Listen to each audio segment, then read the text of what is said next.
Hi guys, welcome to my channel. In this video we're going to have a look at how I created this beautiful leopard with colour pencils. Before we get started, if you'd like to check out any of my previous artwork, you can have a look at them on Insta. Otherwise there are some previous time-lapse videos on my YouTube channel, and if you like this video, please like and subscribe to keep up with any tutorials and videos coming in the future. Let's get started with drawing the leopard. First of all, I got this reference photo from Unsplash. The paper that I'm using is Fabriano Artistico hot press watercolour paper, and the pencils I'm using are Faber Castell Polychromos pencils. When deciding which piece I want to do next, I usually do a vote on my Instagram page to see what people would like me to do next. This was between a meerkat and the leopard won, so that's why I've chosen to do this one. If you'd like to be a part of the process, add me on Instagram and you can vote as well.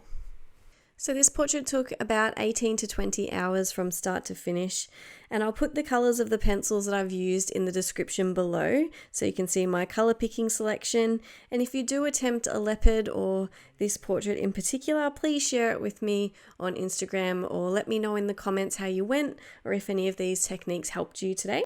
Usually when I start a portrait, I'll always start with the eye, just because it gives it some character, it gives a really good starting point, and then you can build on from there. As I am right-handed, wherever I start with the piece, I'll then usually move over to the left and then go up and down and around to the right, just to make sure that I'm not leaning on my work constantly. I do use my colour picking sheet to rest my hand on, as you can see, but if I started on the right and then moved on to the left, then I would constantly be leaning on my work, which increases the chances of smudging. So to start with, I begin by outlining the eye very lightly with a dark sepia pencil, just to go around the shape of the eye really lightly.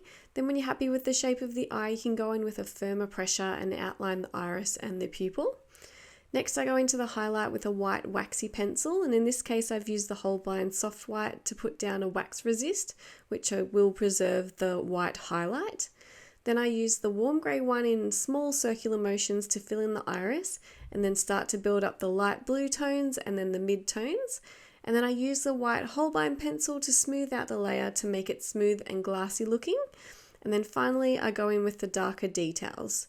So you want to make sure that you're putting in the waxy white pencil early on, because if you do get any colour into the highlight, it's really hard to get out. And one of the main key points of the eye is to have that highlight in there nice and bright and prominent so that it looks real and looks more 3D looking. So moving on to the spots, I thought that I'd give you a little bit of a demonstration of how I've completed the spots for this leopard just in real time. So here I've got a bit of an example of the leopard. This is just the basic outline. And you can see in the middle is the eye, to the left is the nose, and on the right are the spots we're going to focus on right now. So I'll begin by going in with my kneaded eraser and just lifting up some of that graphite lightly. You don't want to go in too hard that you can't see any of the graphite anymore, but you want to go in to get it as much up as you can so that you can't see it under your lighter layers of colour pencil, because it will show through. So first of all, what I'll do is get one of my brown colours, so in this case I've got my Beaster colour, and just lightly map out some of those spots. So the reason I'm doing this is just to make sure that I don't lose any of the shapes of the spots. So if I go over with one of the lighter colours, like a warm grey one, I might lose the actual shape of the spots, which is hard to find again once you've started putting in all the coloured pencil. Another thing to remember when putting in your shading and fur strokes, even with the lighter layers, is to go in the direction that the fur is going. While you're doing this, you need to pay attention to your reference photo and take note of which way the fur is going, and make sure that you're always following the right direction. This will ensure that you mimic the bone structure and the shadows that are present on the animal, which will make it look more realistic. So if I started to go in downward strokes on these spots, it wouldn't look very realistic, because that isn't the way that the fur goes on the animal. So once I've mapped in those spots with the Beaster colour, then I'm going in with a light layer of the warm grey one. When I'm picking colours for my portraits, I use Photoshop to see where the warmer colours go, and going in with a warm grey one will create a nice warm base to start on and help give it some depth. While I'm doing this, I need to make sure that I'm going over the bistre spots with the warm grey one to make sure that there are no white areas anywhere around the spots. Again, making sure to go in the direction of the fur. So next I put in a light shading with the Delft blue and start to add in some fur strokes. Always remember that I'm going in with really light layers. You don't want to be pushing too hard, otherwise you'll destroy the tooth of the paper and it will be hard to get any character in there. To get the really deep black colours for the spots, I mix darker blue and purple tones with a dark sepia pencil. So for this whole portrait, I've not used any black pencil. There's nothing wrong with using black pencil, but when you are using it on larger areas, it's my opinion that it can start to look flat.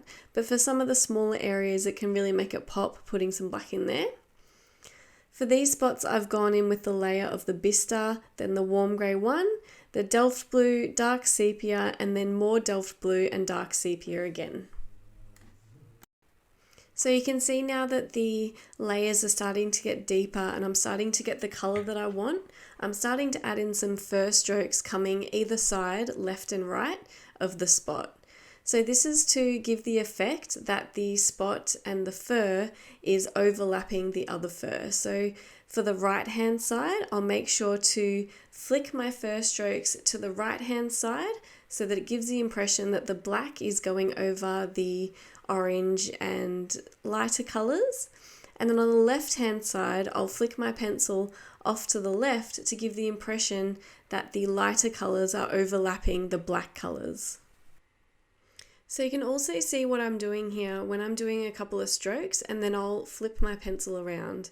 So this will ensure that I'm always using the sharpest point of the pencil, and that's a really key important thing to remember when you're doing fur strokes, is to always have a sharp pencil, because the thicker that it is, the bigger that the fur strokes will look and it won't look as detailed as what it can look with a sharper pencil. So now that I'm happy with the colour of the spot, I can go in with the lighter browns, orange and yellow colours of the fur. Making sure my pencils have a nice sharp point, I'll start to layer the fur strokes. In this case, I've used the bistre, nougat, raw umber and then the walnut brown and dark sepia along with the Delft blue. Layering in different tones will give deeper effects and shadows. Make sure to keep referring to your reference photo to ensure you're still getting the tone that you want. Another important step when creating fur strokes is to make sure you're not focusing them too close together, as you'll get a block of colour. So you want to space them out a bit. The lighter the area, the larger the spaces. As you do the fur strokes, remember to cross them over and have a slight bend to them to make them more realistic. If you make them all uniform and the same row, length and size, it won't look realistic as fur isn't set that way. You can see in this example that I'm using light layers and I'm moving quite fast. This will help to convey a light fluffy texture to the fur, and if we go back to the full picture you can see that the effect comes together quite well. So this is pretty much the process I've done for the majority of the leopard, making sure that I'm moving the fur in the correct direction as in the reference photo. So as I make my way down the face, I move over to the left hand side to do the ridge of the nose. When you're doing areas with shorter fur strokes, you need to make sure that you're conveying this with your pencil strokes. If I went onto the ridge of the nose with long pencil strokes, it wouldn't look realistic as the fur on the nose is very short. So I've mostly used glazing, shading and small pencil strokes to complete the ridge of the nose. When completing these sorts of textures, including the nose and the ridge of the nose, you need to be patient and just slowly work up the colours and tones in light layers. So next is one of the most exciting parts of this piece, which is the long thick whiskers. Here I have an embossing tool. You can pick these up from most craft shops and they're relatively cheap, around $4 or $5, and they come in different packs as well. This one has a sharp point on one end and a ball point on the other end, but you can get different sizes for different embossing tools. If you don't have an embossing tool, you can use anything you have around the house. This could be anything with hard metal like the end of a spoon, or anything such as a lid of a pen, or you could just use a hard white pencil as well. When you're going in with your embossing tool to do the whiskers, you need to do long, confident strokes start to finish. Make sure you're not stopping and overthinking it too much. These are great to put in, but they can be tricky as they're really hard to see. I use the thick end for the bigger whiskers and the small end for the lighter whiskers and furs. At the time, it doesn't seem to matter if you stop and start with your lines, but as you put in the darker colours, you'll see every embossed mark, so it's best to get them right. With whiskers, I tend not to stress too much about getting it 100% accurate from my reference photo, but make sure just to use it as a guide. Once your whiskers are in, you can start to go in with your fur spots, as we did before. Start by mapping out the spots with the lighter brown. I've used the Bister, and then going over with the warm grey one. And when you're going over the embossed lines, make sure to use light layers always. If you go in too hard, you can get colours in these lines and lose them. Even if there are lines embossed on the page, the process is still the same. Starting with the warm grey one base, then working in the Delft blue and dark sepia in the spots. So you can see here, as I'm starting to go darker with the colours, I'm being a little bit more careful to go around the whiskers and not get any colour in them. If you're using lighter layers, it shouldn't be much of a problem because you won't be pushing into the lines. But if you do get some colour in the lines, you can use a craft knife or a craft blade to scrape out some of the pencil. Otherwise, you could use a white pencil to go in the embossed line and lighten the colour in the whiskers. I would recommend to do this at the end, as it's easier to scrape out darker colours than one little slip of colour, and sometimes if you do get a tiny bit in there, it won't matter through the whole whisker. So as you can see now, I've put in the darker colours. You can see the embossed lines very clearly, making sure that you're going around the whiskers with the fur strokes and getting all of the final details in between the whiskers. So as an example here, I have gotten a darker colour in the whisker line. So what I'm doing is using a white pencil with a very firm pressure to go into the embossed line, and then use a darker sepia to go around the whisker to darken it back up. Otherwise, you can use a craft blade like I've got here and just lightly scrape out the colour in the whisker. And again, make sure that you're going in with the darker colours on the outside and start to thicken them up and darken them up, and that will make the colour in the whisker seem a lot lighter, even if it is a mistake.